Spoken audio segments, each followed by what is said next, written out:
Պարոն Աբինյան, այս ոնց որ նշեցիք, այս հարցը երկարաժամկետ տարիների լուծում պահանջող եւ բազմաշերտ հարց է։ Ու կարծում եմ սա ամենամեծ բարեփոխումն է, եթե արվի Երևանում, բայց սենց մի հատ ես դիտարկում ունեմ եւ վատ իմաստով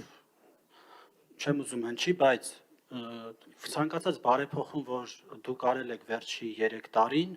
այդ բարեփոխումները ծավալով ու բովանդակությամբ ավելի փոքր են, բայց որևէ մեկն էլ կյանքի չի կոչվել այնպես, ինչպես որ հայտարարվել է։ Դրա համար ես մի քիչ թերահավատ եմ։ Օրինակ տրանսպորտի գինը, երբ որ բարձրացնում էին, ասում էին, որ դա չի աշխատի, դուք նոր ընդունում եք 2 տարի, մի տարի հետո, որ թերհավաքագրում է լինում տրանսպորտում։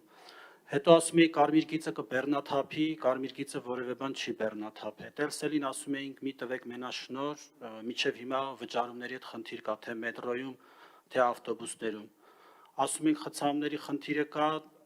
դուք հարցազրույց եք տալի, ասում եք դեղինի տակ մարդիկ մտնում են, խցանումները դրանից է։ Սենց հարցերի շուրջ ուզում եմ ասեմ, դուք գոնե վերլուծեք ձեր նախկինում արած բարեփոխումների փորձերը ու հասկացեք ինչ է խնդիրը։ Այս փուլում կարծում եմ Երևանը պատրաստ չի այս անձնակազմով նման լուրջ բարեփոխում անի Գիրջում, որովհետև դա հետք է թողելու տարիներով, դա տրանսպորտի գին չի, որ բարձրացնենք, հետո իջեցնենք։ Դուք նշեցիք, որ ԵՏԻՄ օրենքը, Երևանի ՏԻՄ օրենքը փոփոխվելուց հետո նոր կարող ենք հատուկ պահպանվող գոտի սահմանել։ Ավելի տրամաբանական չի այդ փոփոխությունները արվեն, ավականին իր լիազորությունների շրջանակում ազատագրի այն մասերը, որոնք հնարավոր են, հայտարարի այդ հատուկ պահպանվող գոտին, նոր հետո այդ գոտու շրջանակներում ինչ-որ նախագիծ բերվի, որովհետև հիմա ինչն է հիմք ընդունվում, այնպիսի տեսքը, որը հիմա կա, բայց այս տեսքը կարող է մի տարի կամ 2 տարի հետո փոփոխվել այդ օրենքի փոփոխությունից հետո։ Այսինքն կարծում եմ ինքը վաղաժամ է, այն իմաստով, որ պատրաստ չի Երևանի քաղաքապետարանը այս բարեփոխումը այն ծավալով իրագործի, որով որ հայտարարվել է։ Պարոն Գրիգորյան, ես երևի թե ձեր ընդամենը մի դիտարկման հետ կարող եմ համաձայնել, որ միգուցե ավականու այս կազմով շատ կարևոր եւ խորքային բարեփոխումները շատ դժվար է իրականացնել եւ բազմաթիվ խնդիրներ են ստեղծվում նաեւ հենց այս դահլիճում հնչող մասնավորապես մեր ընդդիմադիր գործընկերների նարատիվների հետևանքով, որովհետեւ դրանք գիտեք ինչ են խրախուսում, դրանք խրախուսում են անպատասխանատու վերաբերմունք, դրանք խրախուսում են հենց կամահրանք համայնքի եւ համայնքի սեփականության նկատմամբ։ Եվ երբ որ այո, այս դահլիճում այդ տեսակ մտքեր նույնպես հնչում են, 2-3 տարի այդ մտքերը հնչում են ու դա տենց արդեն բոլորս նորմալ ենք համարում, որ տենց կարելի է այդպես անել, միգուցե շատ դժվար է իրականացնել որոշակի բարեփոխումներ, բայց ձեր մատնանշած գրեթե բոլոր ուղղություններով կարևոր փոփոխություններ են տեղի ունեցել եւ այս 3-4 տարվա ընթացքում կներեք,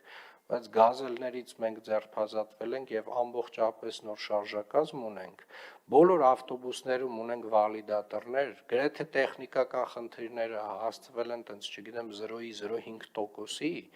եւ իրականում մի X ժամանակ հետո եկավ այդ նարատիվները նաեւ բանանելու, կոտրելու վերջնական ժամանակը, որը որ մենք սկսեցինք իրականացնել, պարոն Գրիգորյան։ Այո, դուք ճիշտ եք ասում, այս կազմով շատ դժվար է իրականացնել այն փոփոխությունները, որոնք որ այս քաղաքին պետք են, որոնք որ շատ դեպքերում ցավոտ են եւ պոպուլիստական չեն, բայց այս քաղաքը դրա կարիքը ունի։ Շատ դժվար է բացատրել, որ ժողովուրդ ջան, եթե մենք տենց տարեցտարի տարեկան մոտավորապես մենակ Երևան քաղաքում գրանցվում է 12-ից 13,000 նոր մեքենա, ել չեմ խոսում հարակից մարզերի մասին, եւ այդ ավտոմեքենաները դառնում են մեր ուղևորահոսքի մասնակից, հա պարզ է ասենք, ուզում է աշխարհի ամենաբարձր մակարդակի արհեստական բանականությամբ լուսափորները դնենք, դրանից իրավիճակը շատ լավը չի դառնա։ Այդտեղ պետք են որոշակի նոր կարգավորումներ եւ սահմանափակումներ։ Եվ ես վստահ եմ, հենց այդ կարգավորումները եւ սահմանափակումները մենք այստեղ բերենք, մեր ընդդիմադիր գործընկերները ամենահնարավոր պոպուլիստական լոզունգներով այ հենց այս նույն ամբիոնից հանդես կգան, որովհետև իրականում ես մի բան պետք է արձանագրեմ, մենք այս դահլիճում շատ դեպքերում իրական խնդիրները չենք քննարկում, մենք քննարկում ենք այն ինչ այդ պահին, օրինակ, ինչ-որ մի խմբակցություն կարծում է, որ ավել ռեյտինգ իրենք ապահովի շատ կարճաժամկետում։ Մենք այդ կարճաժամկետի մասին չենք մտածում, ենք մտածում, որպեսզի քաղաքում այս փոփոխությունները տեղի ունենան, եւ կներեք էլի, բայց պարոն Գրիգորյան, ասենք հանրային տրանսպորտը գոնե օրինակ մի բերեք, ասենք կոպեկ գողանալուց մենք հասել ենք ամբողջապես թվային լուծումների եւ անհպում բաների, չգիտեմ, ասենք վճարումների ամբողջական տրանսպորտում, իր բոլոր դժվարություններով եւ այն կներեք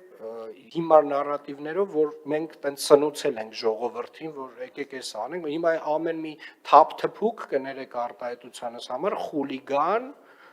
ասենք խուլիգան, բառից բուն իմաստով խուլիգան,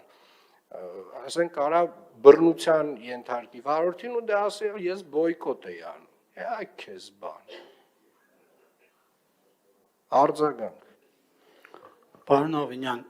դուք գազելները նշեցիք, բայց երբ որ դուք վարորդների վրա արդեն դնում եք պարտավորություն, որ իրանք պետքա նաև դրամի վճարմանը հետևեն, դուք էլի հետ եք գալիս այդ հին բարքերին, ու այդ ձեր ասած խուլիգանական դեպքերն է դրա հետևանք են։ Բայց ամենակարևորը, դուք ունեք մեծամասնություն ավականում, ու ավականին ձեզ չի խանգարում որևէ բարեփոխում անելու։ Այստեղ իմ ասած էությունը դուք բաց թողեցիք։ Իմ ասած էությունը հետևյալն էր, որ ձեր ցանկացած բարեփոխման մեջ փորձեք գտնել այն թերացումները, որոնք որ ակնհայտ են, դուք էլ լավ գիտեք, որոնք են։ Դուք խցանումներից եք խոսում ու լուծումը ասում եք շատ բարդ է, որտեվ 12000 ավտո կա։ Դեռ 23 թվականին մենք առաջարկել ենք մեր խմբակցությունը, որ փոքր կենտրոնում շինարարությունը մի թույլատրեք այս ծավալի, չէ՞ որ այդ ավտոները կարող են գնել 3000 անգամ ավել ավտո օրեկան։ Բայց այդ ավտոները ինչու են գալի փոքր կենտրոն։ Իրանց գալու նպատակը պետք է հաշվի առնենք, ոչ թե ավտոների գնման արագությունը։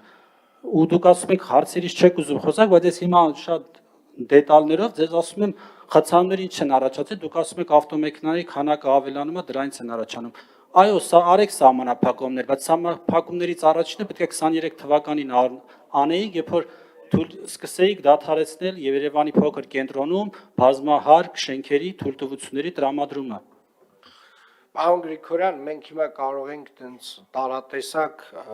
գործի հետ կապ չունեցող ինչ-որ բաներից խոսել եւ արդարացումներ փնտրել, ասենք, չգիտեմ, մեկը մյուսի հետ կապ չունեցող, էլի, ասենք, պատճառահետևանքային գրեթե տենց մինիմալ իրար հետ կապ ունեցող բաներից խոսել, որովհետեւ ասենք կենտրոնում հիմնականում ինչ թույլտվություններ տրվել էին, արդեն իսկ տրված էին ի սկզբանե վերջին 4 տարիներին միայն, այսպես ասած, տենց մոտավորապես շարունակականությունն է ապահովել, շատ մեծ ծավալի շինարարության թույլտվություններ, համենայն դեպս իմ օրոք հատուկ տենց, որոնք որ շարունակական ծրագրեր չեն, ասենք մի 10 տարվա, իմ կողմից չեն տրվել նոր հատվածներում։ Բայց դրա մասին չի խոսքը, պարոն Գրիգորյան։ Երբ որ ես խոսում եմ, որ այս դահլիճում հնչող նարատիվները այո ազդում են եւ դրանք տենց այնուամենայնիվ իրենց ազդեցությունը թողնում, դա միանշանակ է։ Եվ հիմա գիտեք, այդ որ ասում եք վարորդներին դուք ինչ որ բան եք, Ժորժ ջան, դա նորմալ պրակտիկա է միջազգային 1, մեր վարորդները ստանում են նորմալ արտաժամյա եւ բավականին բարձր աշխատավարձ 2,